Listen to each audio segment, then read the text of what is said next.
sẽ đã nó lúc xưa nói thì do chó thì nhiều xịt thì nó thì tôi sẽ là chỉ dinh để tàu tụi tự để tàu chỉ châu xanh rồi tụi tự xịt để tàu cọc xịt để xịt tiếng nó đó chuẩn bị chưa chuẩn bị nha Sơn Đông có cần tiền đi 1 2 3 bắt đầu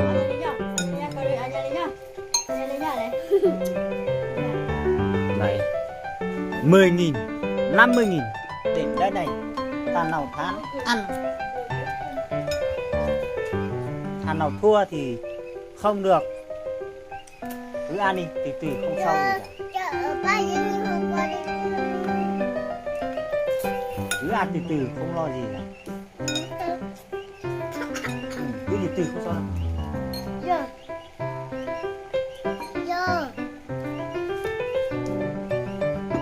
anh nhìn nào chút đồ lông này mất cho nó nói thì nó đi được này quá này không thế nào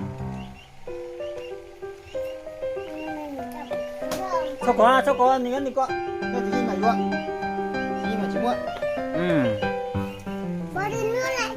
cái nước lạnh này có đi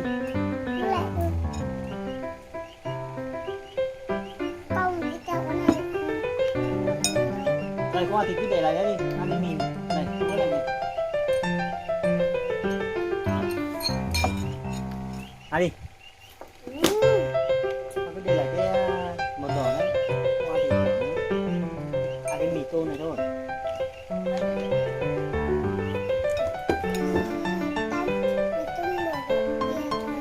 rồi ăn đi 1 2 cố lên xua đông cố lên xua đông cố lên xua đông cố lên nào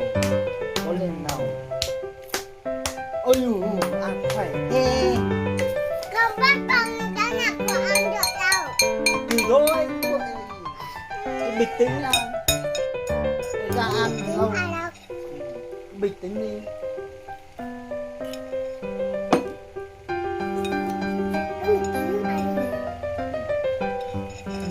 xuân đông cố lên xuân đông cố lên xuân đông cố lên đông xuân cố lên xuân hương cố lên xuân đông cố lên đông hương đông xuân có lên cố lên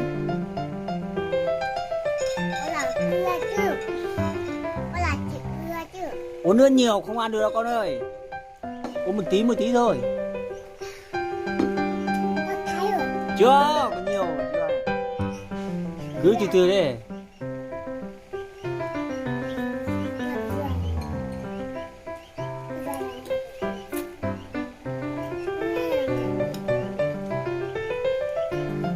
rồi cứ ăn như thế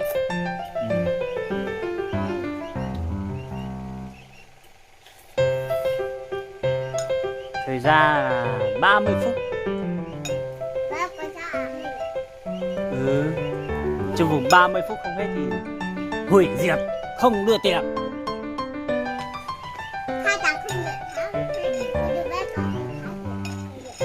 cố lên con ơi ăn vào đi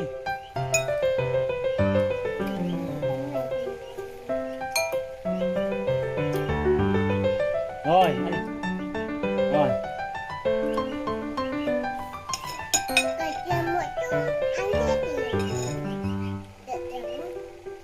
thế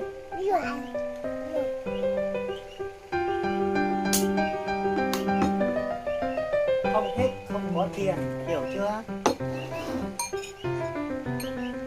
không ai hết thì ăn một nửa thôi ai một nửa thì vừa rồi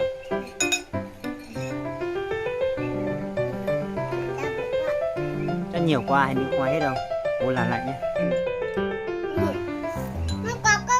ăn nhiều vào Sư Đông cứ từ từ đi con Sư Huyền vội là gì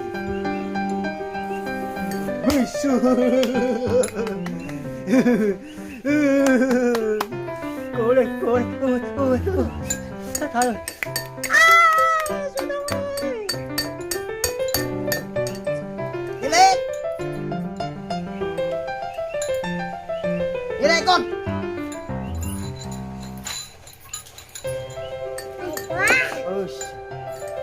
đúng là đàn ông không ra gì cả thua rồi xem nào ai hết xài vào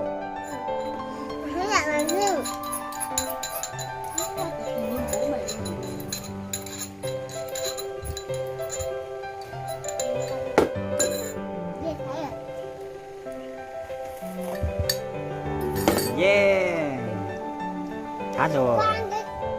Rứ con mà dính rồi con. Sư đông sữa. Lấy tiền nó đi, lấy tiền nó đi. Sư đông ơi có thua rồi à? Thua rồi. Lấy tiền nó đi. Lấy tiền cái kia. Con ăn Khi mà không ai hết, bây giờ vẫn còn ăn à? cái này ăn cái Con đang điều cái gì đây cái này? Ồ, ngọc lợ. Ngọc lợ.